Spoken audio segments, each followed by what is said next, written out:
We're back with more Nerd Radio on the podcast page at WRAF.com, wherever you're getting your podcast as part of the BPod Studios Network, and on your social media at Nerd Radio 101. Al, where else can they find us? You can find us at rock929rocks.com in Boston. Gesundheit. I thought you were making a big delivery on and over to James for the Twitch stream. While he deals with the runny nose, you can also watch us live on Twitch from the Checkpoint XP studios at twitch.tv/checkpointxp. Typically Wednesday afternoons around 11:30. I didn't want to to 1 o'clock. I didn't want to sneeze into Nate's mic, but I was like, keep talking. I thought you were just giving a big delivery. But on the topic of the Twitch videos, if people aren't able to watch us live or anything like that, we actually record the shows, and James has been editing them and posting up clips and full shows to our YouTube channel, youtube.com/nerdradio101. And Nerd Radio 101 is also, you can find us on all the social media, Facebook, Twitter, and Instagram. Absolutely. So go to our YouTube, subscribe, drop us some ratings or some comments, and the same thing with Apple Podcasts or wherever you get your podcast. All right, guys. So last week we tried, because Al hadn't seen it yet. Me and James had watched the first episode of The Mandalorian, so we kind of danced around it because we didn't want to ruin it, because it's definitely the kind of thing that you needed to see for yourself. In fact, I watched it and Amy had not, and then Friday night we sat down to watch the second episode, which they're releasing on Fridays now, and the first episode, Baby Yoda. Baby Yoda. What do you guys think of Baby Yoda? It's the cutest little thing. I want one. I want to hold it like a little baby and feed from a bottle. Where's them plushies and Baby Yoda plushies? Oh, they'll probably be available at a retail outlet near you before Christmas time. I hope so, because I think every day that we can't just get them, they're losing money. Well, I don't have a problem with Baby Yoda. However, I kind of have an issue with calling it Baby Yoda. Yeah, it's not Yoda. It's not Yoda. Yoda dead at this point. But we don't know what his race is called. Like the first time in Return of the Jedi that we got to see Admiral Akbar, we didn't know they're called the Mon Calamari. We just are there more fish dudes that say, "There's a trap, there's a trap"?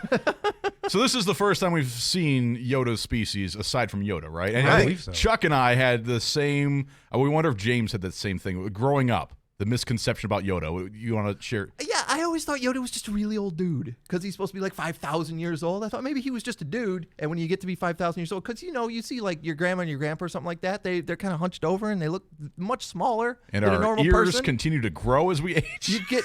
So you thought Yoda was just a really old human? Because he's just got little tufts of hair on the top of his. He's got hair coming out of his ears. Thought He's the just same really old thing. Dude.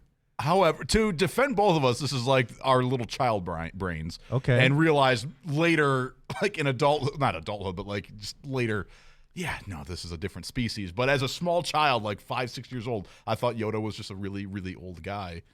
And it's cool that this is like we're finally seeing that that species for the first time since Yoda, or in addition to.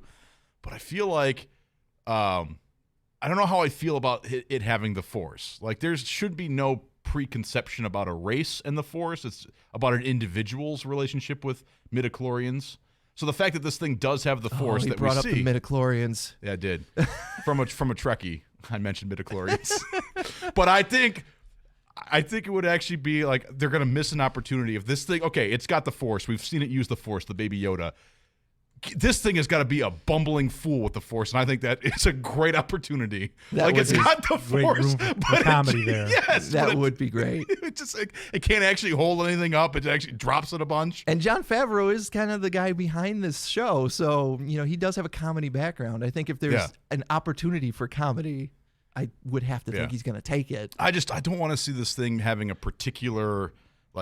Super strong with the Force. I don't want it to be another Yoda. Well, if you've seen the second episode. I saw the second episode, yes. Okay. Well, then he's not super strong with it. Like, he's able to do some stuff. But now. And then he has to sleep for a week. Yeah. Like, how long does he have to sleep now before he comes he's back, also an infant at that level. So when he matures to an adult age, is he going to be like super Force? Super Force. And I want him to be a bumbling fool with the Force and just actually be a failure. I want that so bad. You want to see like the Sorcerer's Apprentice, but with the Baby Yoda. Essentially, is what you want to see. The mop buckets come and start taking over. Yes. And I don't know if that's Sorcerer's Apprentice or Fantasia or what, or both. I think it is Fantasia. I'm all about Disney Plus. I really like the. I think they're called Ugnaughts, the dude that helps out the Mandalorian in that second thing. I love that when he's done with the conversation, he just says, "I have spoken." And that's it. And apparently that's voiced by Nick Nolte. Yep, that's what I was trying to allude to last week. Yeah. Oh, I recognized it immediately. I did not. Well, okay, I would not have recognized his voice had James not mentioned that going into it. But yeah, absolutely. I was making jokes about his voice. It was at the end of the episode when they only list like the guy who plays the Mandalorian and Nick Nolte. I was like, who was Nick Nolte? There were only like 2 characters in this episode. Yeah, he sounds rough these days. Was Nick Nolte the Jawas? What the hell? Yeah, I don't think he's got the range anymore to be a Jawa. I think James definitely has the range for a Jawa. Yeah. Really good. I sent my audition tape in, but they turned me down. Yeah, they said you were too tall. Dude, I even said I would wear the black suit with the hoodie stuff, and I'd even eat whatever that gross egg crap it was that they were eating. It was like a Cadbury egg. Yeah, they were so excited. Delicious. A fuzzy Cadbury egg. But so 2 episodes in, I think it's still a great show, man. It's still. I agree. I'm excited to see. I can't wait till Friday to watch the next episode. And right. I'm interested to see where they take it. I'm wondering if there's going to be. So there's a couple things I picked up on. I wonder if there's going to be still like a tie-in with Boba Fett. Only because I feel like there's some stuff that Boba Fett does as a bounty hunter that this guy is also doing, but it was things that was unique to just him in the Star Wars movies that were out before. Yeah, and I will say that I am enjoying the show. I'm still on board with it. This speaks more to my own personal taste than anything else. I'm still more excited about Picard coming in January. on your CBS app. Yeah. Did you guys check anything else out on the Disney streaming service over the week? Besides cartoons? Some cartoons? Just cartoons. Because I know I spent Friday night. Me and Amy sat down. We watched both episodes of The Mandalorian, and then I started clicking through stuff. We watched the first episode of the Jeff Goldblum, The World According to Jeff Goldblum. How was that? Yeah, I'm interested how that was. If you're a fan of the weirdness that is Jeff Goldblum, it's definitely worth seeing. Like the first episode is about how sneakers are made and the history of sneakers. Okay. I do like Jeff Goldblum, and I think some really fun television is when he's on Conan's show. Right. Those two have a great rapport that's very entertaining, but it'd be interesting to see him on his own. And some of it, like they go to a sneaker convention, and that's, obviously there's setup to some of it. So, it's not just Jeff Goldblum reacts to life kind of thing, but there are he goes to like a basketball court where some dudes are playing basketball and just plays basketball with them, and that's kind of charming. Like just random, cool. just random dudes, random pickup game. Dude, I'd love to shoot hoops with Jeff Goldblum. Jeff Goldblum shows up with a camera crew and is like, "Hey, can we shoot a thing and maybe I'll play some basketball with you guys?" Dude, I would try to dunk on him. I'd be like, "Yeah, I'm gonna dunk on you, Goldblum." I'd be talking so much trash, so much basketball trash. Oh God, must go faster. Must go faster. But I did see going back to Baby Yoda, Werner Herzog, who's the older guy in the first episode that's part of the Empire. Is he the one that sends the Mandalorian on his mission? Okay. Somebody asked him in an interview what he thought about the tiny Yoda child, and he said it was heartbreakingly beautiful. I agree. Like the little Baby Yoda stealing my heart, man. Like, I love you, Baby Yoda. Every time he was on screen, he was like, "Ee!" which is the noise I make when I see a cat. When he first appeared, it was a little. This is kind of on me because I was going into the Mandalorian. I was unsure of the timeline, and I was so caught up with the fact that they were utilizing the carbonite freezing for the bounties. I didn't realize this was post Return of the Jedi. And that's one of the things that I thought might be a tie-in to Boba Fett. Because I thought he was the only one. Like, that was the first time it happened was when they put Han Solo in that. Right. And I was like, well, now they're doing more. Yeah. So I was wondering, did he pick something up from Boba Fett? Is he like a Boba Fett apprentice somehow? Yeah. Like, is he like the bloodline from Boba Fett? Right. Like, I feel like there's going to be some sort of a tie-in. And I feel like his armor, like the colors and stuff, it's just so similar. Like he could be the son of Boba Fett. We don't know much about his personal. Now we do know obviously from the prequels that Boba Fett is a clone but unaltered. So he's really a direct copy of Jango Fett. So could he be like this Mandalorian bounty hunter? Could he be the son of Boba Fett? Yeah, has Boba Fett been raw dogging it around the galaxy, just banging randos without protection, Well, living that bounty hunter life? He keeps flashing back to the fact that like his parents were killed or something like that. So maybe he was found by Boba Fett. Yeah, and I think there's a line in the first episode where he says he was a foundling. Yeah. I'm only going for I've had some deep conversations with Chuck the Freak about this whole series, and I know that has come up that he said he was a foundling, or somebody said that he was a foundling. Right. So what's the deal? That leads you to believe that he's not like a true bloodline Mandalorian. But Yeah, he's practicing their society's whatever by never taking the armor off and wearing the cool helmet. Yeah, but then he also struggled with riding that beast that looked like a piranha fish with legs, in that one episode. And the Nick Nolte guy was like, right, you're a Mandalorian, you should know what you're doing. And he was struggling to climb up there and like dominate that thing like a rodeo clown. That friggin' landfish. Yeah, whatever it was. I will say the day before I watched that first episode, I had walked into a conversation between James and Chuck the Freak, and I walked into the room, and the funny thing was, like, I walked in, I heard the word carbonite. Carbonite, thank you. I said it earlier, and I couldn't remember. I was going to call it kryptonite. I walked in and heard carbonite, and I just backed out. Different nerd universe thing. Yeah, literally, it was like Al walks in. Yeah, walked in the room. Walks in the room. Here's carbonite. Carbonite. And I said, James, I'll get those notes from you later. Backs right out. Peace out. Yeah. Because I was going to watch the show already. Yep. But it was I had a snafu. I had to come back to work late at night, and it was by the time I got home, I said, I'm just going to bed. I'm not doing this. But yeah, I ended up going home and watching it that night. Yeah, we watched the Jeff Goldblum show. I started to watch. There's a cartoon on there called Rocket and Groot that apparently was like a Disney Channel exclusive. It's just these 2-minute episodes. Oh, so a bunch of little shorts. I Yeah, like how they have a lot of the shorts. different shorts that they put out there and for whatever different uses, but now you can actually go back and watch them. Yeah, we watched the gag reels to all the Marvel movies that were up there, which is pretty cool. Actually, I did watch Willow. I have to admit, I did go back and watch Willow. That's what I was going to bring up. Really? The Okay, fact that- good. We're on the same page then. Yes, Monday night before I came in to do the overnight, I was like, I'm going to watch Willow's on here, and I have not seen Willow in well over a decade. I need to watch Willow. Amy had never seen Willow. Oh, man. I have never seen Willow. Oh, man. Do yourself a favor and watch it. Jay Go Moore, watch Willow. Even Jay Moore is like, what is Willow? Willow is an amazing... Jay Moore and I are, oh no, we're together. Willow is a amazing fantasy movie. You and me, Jay Moore. By George Lucas, written by George Lucas, directed by Ron Howard. It features Warwick Davis, who was an Ewok in the thing. Yes. That's what I think happened with Willow, is that they hired all those little people to be Ewoks, and George Lucas was like, man, these guys are so much fun to work with, and they're such good workers, stuff like that. I need to make another movie where I can employ all of them. So that's what they did. Willow finds what is it? Val Kilmer is in it. No, Yep. let's see. Which is I knew Warwick Davis was in it, but that was all of the cast that I know. I've never even seen the trailer for Willow. There's magic, there's swordplay, there's dragons, Action, adventure. Nerd Radio. There's Trolls. romance. Yes, there's romance. It's a great movie. But I watched it Monday night and then came in to do the overnight and saw that Andy Green had tweeted something about watching Willow. I'm like, we were watching Willow at the same goddamn time. Yeah, the Willow movie has been a bit of a debate on the David Took the Freak show. We had a listener email in with some not so nice things to say about the movie. What? Yes. No, So Willow is fantastic. it's been Andy and myself have been defending its honor. Amy said something about like, man, the green screen in this movie is really bad. I'm like, this movie came out in like It was made in the 80s, okay? Did you watch the transformation of the elderly, like, witch woman? Yeah. Did you watch her go from all the different animals? She turned into a tiger, like a sheep, a goat. She transferred and then became human. And back then, like, that was like That was the amazing. pinnacle of special effects. Yeah, Like, the dragon, the two-headed dragon that pops up is all kind yeah, of like after a troll gets zapped by some crazy sorcerer wand. It turns into like a brain with 2 heads. It gets kicked into water. Now you got a 2-headed dragon. it's blowing fire everywhere. It was good times, man. Sounds okay, I guess. It's a good.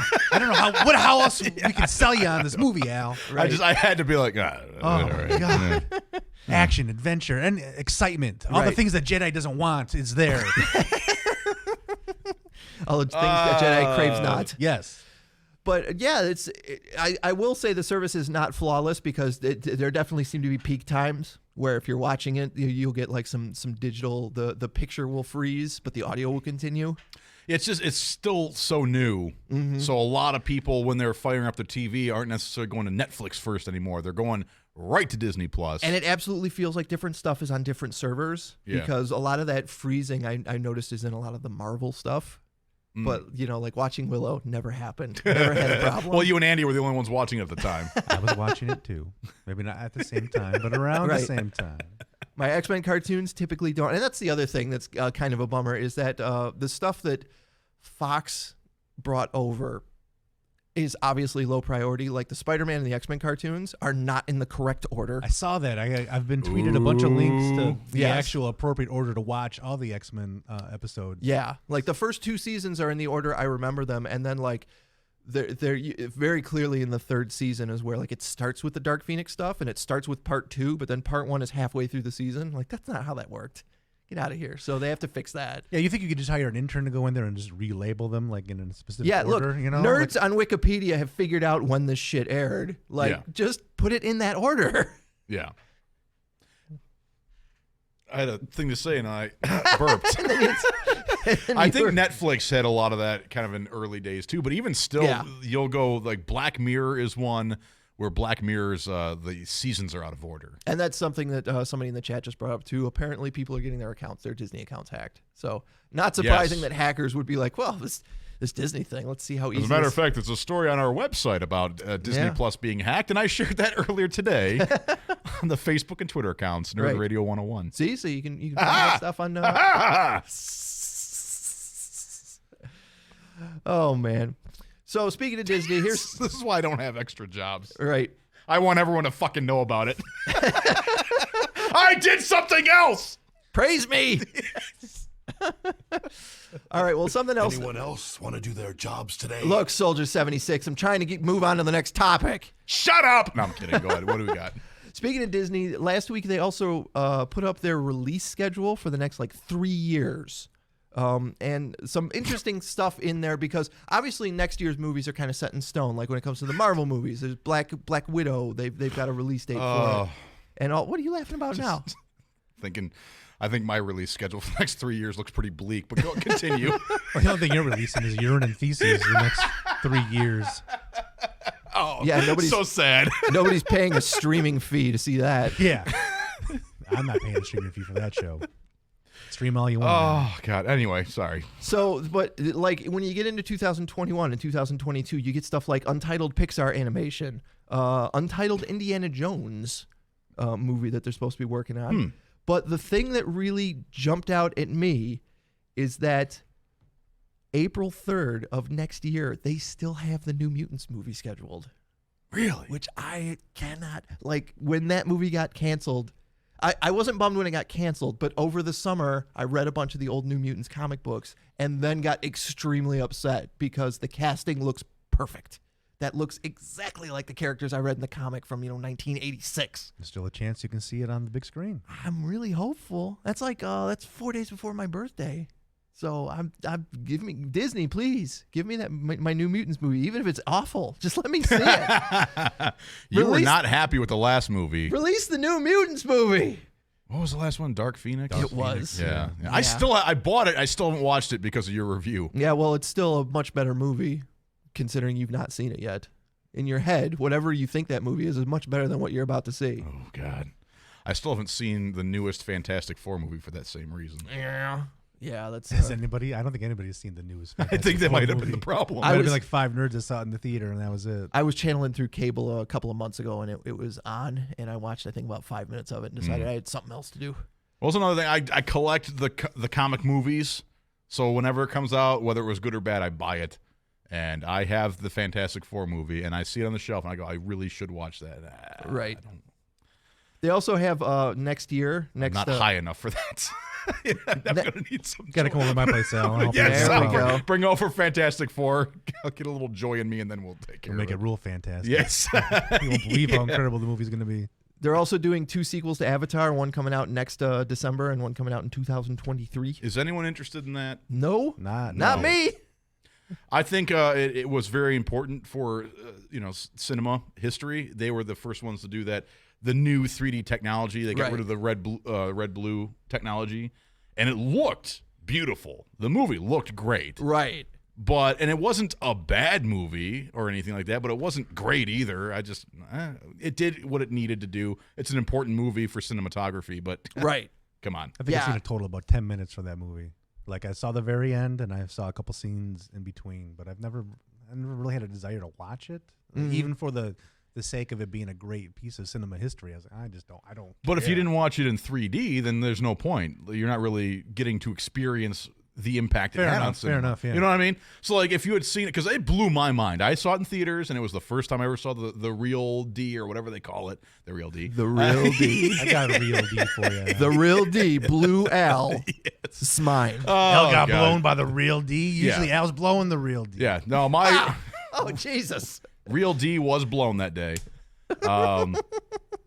But yeah, no, I bought the Blu-ray because it was so impactful, I thought, and I watched it again. I was like, man, it's really not as good as I remembered. This, since you've seen it in 3D and you were blown away by it. Yeah. Is it any different than some of the silly 3D gags that they put in like the current 3D movies? Like I feel like sometimes now movies will just put in a couple of 3D Stuff gags. flying at the screen. Well, like all of a sudden we're gonna launch you into space for no reason, and you're gonna feel like you're gonna get hit by clouds or whatever. Just so that Well, I you feel like get, we the saw 3D way more effect. of that before the real D, which is what I will call it from now on. The real D. Yeah, the real D. The red blue technology, there was always like a whoa aspect to it, and it was obnoxious. And that was one of the things I really appreciated about the real D, was that this movie was just shot and it happened to be in 3D. There was none of the stuff flying at the screen. And yeah, sure, they're riding those, I don't remember what the hell they were riding, but they had those flying Blue things, dragons. the dragon things. Right. Yeah, the giant butterflies or whatever the hell they had sex with and then rode them. I don't understand. They did not have sex with the dragons, They all right? linked up. They docked. They did. They had a braid that came They had down. a braid, and there was And they plugged it into Docking. the back of their head. docking in real D. Was really My God. James' face right now. Now you're kind of selling me on the movie now. If I would have known there was docking involved. Just tell him John Cena's in it too while we're at it. Yeah, that's how do I go? How do you get me to see a movie? You tell me John Cena's in it. I will right. be there because I saw Playing with Fire over the weekend. You saw Playing with Fire. Oh yeah, where he's a firefighter. Yeah, How was I did. that? It was a very touching movie. you- Some funny moments, some laugh out loud moments, but it was a cheesy family comedy. It felt really weird when I'm the only one in the audience, baked out of my mind, and it's moms and children and me and my fiance. Right. And I'm just I just see all these kids coming with their moms, and I'm like, I'm the only one here that's baked right now with this movie. This is kind of weird. You're also the only person over 20 that's there for John Cena. Yeah. All the kids are there because they want to see. All right, well, let's take us for a short break. I got some video game news to get to, and then we can kick Al the hell out of the studio so we can get some work done. I've done nothing so far today. Nerd Radio. I've tried though. Nerd Radio's coming back after this.